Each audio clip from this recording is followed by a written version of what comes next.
एकत्र येतो आहे.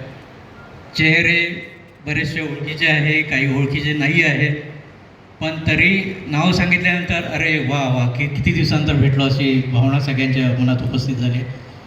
मला वाटते हा तिसरा प्रोग्राम आहे. पहिल्याला मी जॉईन होऊ शकलो नाही, पण सेकंड जो झालेला होता आपल्या आमच्याच प्रिमायसेसच्या जवळ हा कार्यक्रम झाला होता, इरिया डॅमच्या जवळ. त्यावेळेस मी इथे जॉईन झालो होतो यांच्या ग्रुपमध्ये. आणि पांडुरंग आणि मुरलीधर राजू यांनी जेव्हा ठरवलं की हा तिसरा प्रोग्राम आपण कॉलेजमध्येच घेऊया, त्यावेळेस खरंच मला आनंद झाला की आपल्याला कॉलेज पण बघायला मिळेल. मला आठवते की 86मध्ये जेव्हा इथनं कॉलेज सोडलं त्यानंतर पहिल्यांदा इथे कॉलेजमध्ये पाय देतो आहे. ही जी फिजिक्स डिपार्टमेंटची बिल्डिंग आहे, इथे आमचं इलेक्ट्रॉनिक्स डिपार्टमेंट होतं. मी इलेक्ट्रॉनिक्सला होतो 11वी-12वीला. बरोबर आहे ना मुरली? हो. इथे होतं आणि थोडंफार कॉलेज जवळपास तसंच आहे, पण काही चेंजेस झालेले आहे. आम्ही नक्कीच पूर्ण कॉलेज फिरणार आहे सर.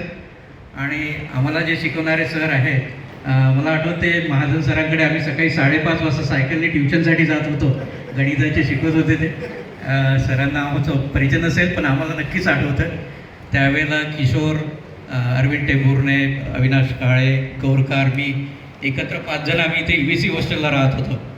आणि त्यावेळेस उपलेंजवार सरांनी आम्हाला खरं शेप दिला की पुढचं जे आयुष्य आहे, पुढच्या आयुष्यातली जे जडणघडण आहे, त्याच्यासाठी एक जो पाया आहे तो या सर्व गुरुवर्यांनी आम्हाला त्या काळात घालून दिलेला आहे. त्याचमुळे आज आम्ही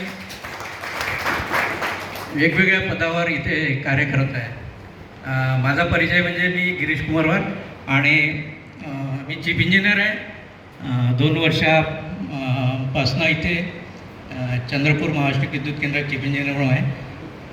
रिसेंटली माझी बदली झाली आहे. मी आता मुंबईला जॉईन झालो आहे, पण यांच्या आग्रहाखातर मी मुंबईवरून इथे जॉईन म्हणजे खास कार्यक्रमासाठी आलो आहे. आणि आलो याचा खरंच मला आनंद होत आहे, कारण हे सगळ्या माझे जुने मित्र इथे भेटले मला. हा कार्यक्रम खरंच छान होत आहे. सर्व सरांचे आम्हाला मार्गदर्शन ऐकायचं आहे.